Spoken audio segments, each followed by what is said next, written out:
Okay. So basically, that moon rising, you project your feelings. You project when you feel you need something, you're going to go for it. When you want to feel secure, you're going to go for it. When you don't feel secure, you're going to act on it. You're going to do something to change it. So the idea of projecting your feelings, it's not just projecting my feelings into my ideas, into the things I have. I feel about this, I feel like that, into my self-image, into my conscience about how I'm putting things out, into the friends and enemies and the social life that I feel I have or don't have, or feel I need or don't need, and the status and the career and what needs to be done for the job or the career. So we can see the moon functioning and rising like this and having to project your feelings. But the feelings that are projected are anchored in the house and in the specific areas of the chart of the houses. So the moon is up high, it's just being there, but it's radiating its light and it's coming down and affecting the rising side of your chart. So you tend to make it more personal or more moody. You tend to project that lunar factor. So if you're a lunatic and your moon is rising, you're making it happen. If it's setting, it's happening to you, or it's going to seem like that.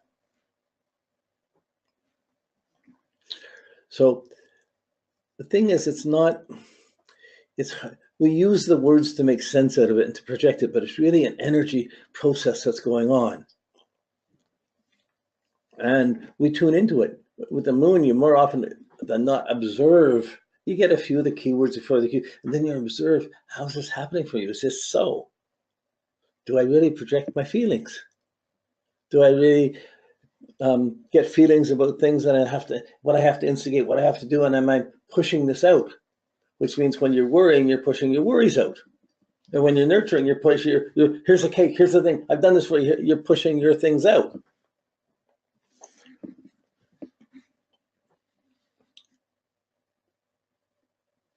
Okay, when it's setting, that moon, it's still the same moon, it's still up in the sky, floating where it is, but it's on the setting side.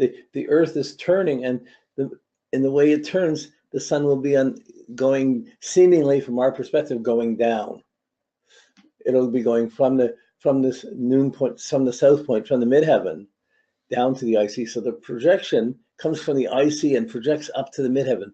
This is who I am. This is how I feel secure. I don't feel secure. Oh my goodness, this is what I have to deal with today. Oh, I got to go do this. And you can be positive about going to do it. You can be negative. You can be, it's your habits projected out. It's how your habits go along and support this projection or don't. This is all the rising. But it's based on your inner motivation and how secure you are, how effective you can be. The reacting side is not based on your motivation, personal motivation, based on your social position and your status.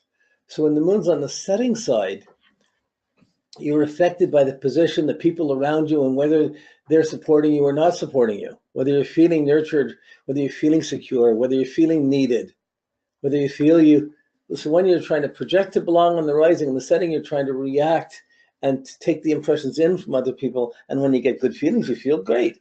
When you get bad feelings, it's going to really affect you. So you see the outer situations, slowly the moon is setting, so you're reacting, and eventually these outer things become more and more personal. And by the time it gets down to sleeping and losing consciousness and getting to your unknown you, the you that's sleeping, the feelings work strongest there. So the whole day we react the whole day, and then if we have good feelings for the day, boy, it's easy to sleep. If we have bad feelings, it's really hard to sleep. But that sleeping or not sleeping is how we resolve taking impressions in, getting feedback.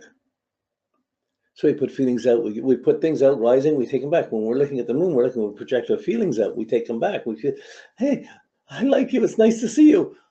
Who cares where? I'm just busy. And you get bad feedback or you don't get feedback, it starts to affect how you're taking things in. I mean, you can have your rising moon and be projecting and still have the setting side reacting to negative feelings. It's still going to happen. But if the moon's there, it empowers that feeling or that reaction and the memories involved with that in a much stronger way. It's different for everyone. You can't just say it's just like this. It's a texture. It's a maze. But we can observe it in various ways and By doing that, we start to see, when we're doing that and we're watching ourselves or somebody else's chart, we're looking up to say for ourselves, we're seeing how this connects. And once you see it, it's like you're tuning an instrument. It just clicks into the tuning. Oh, that's there. Oh yeah, I can see that.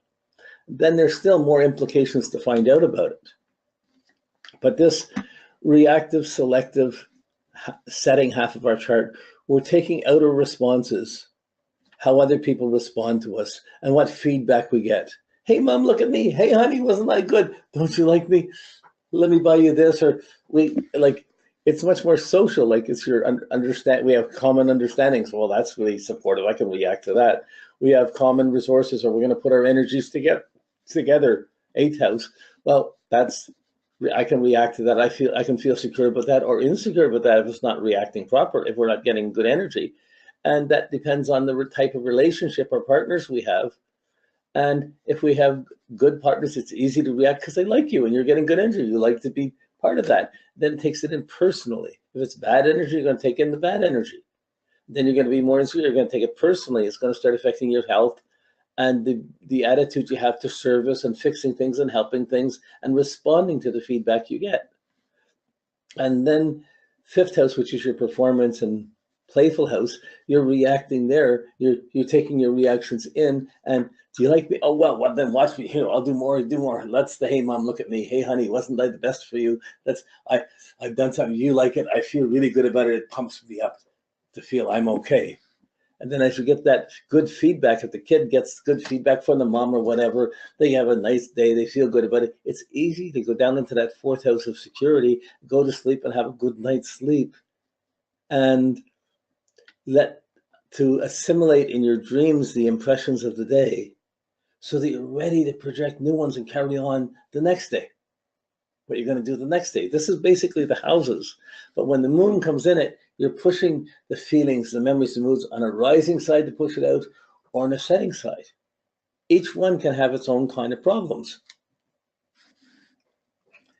Now, you don't, at least for me, I don't want to have, when I look at a chart, I don't want to have the set idea right away. I look at the moon, I see the sign and thinking about it, I go through, and anytime I don't go through the categories, it limits how much I see. So I like to go through the categories and just observe them and take anytime something is there that's a puzzle or I'm wondering about, I just take a bit more time to think about it, go into it, reflect on it a bit more, see the different changing things of the moon from nurturing to feeling secure, to memory, to worry, to mom, to being mom, to all of these attitudes, whatever it is, and the memories associated are tied up to your feelings of security where your moon is.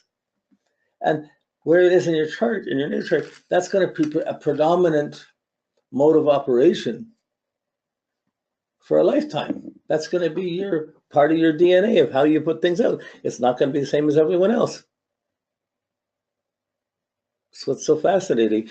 You see your own, and as you know that you're just making these anchors to see it, then as you see it, you begin to see how other people feel differently. How can that be? Oh, I was sure. I was projecting my feelings. I was sure that I knew where my friends were. I knew what they liked. And I'm just putting my energy, adding to it. And all of a sudden they weren't there. And how could that be? I was putting the energy out, but I wasn't seeing where they were. I was seeing what I needed to do to affect them, not how they were necessarily going to react. Although it could be that. You could see that too. Okay.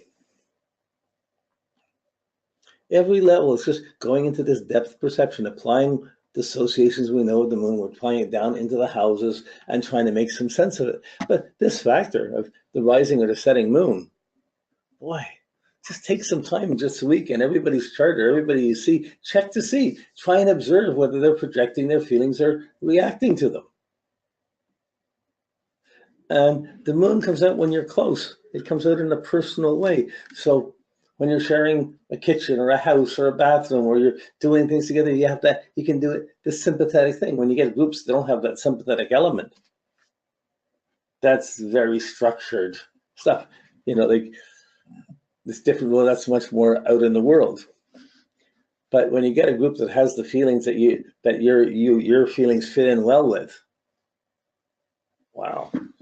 And sometimes it's with people who have the opposite or a different moon than you. If you have a projected moon, having reactive moons makes sense. but it sets up a certain dynamic of how you feel and how you sympathize and how close you can be to someone.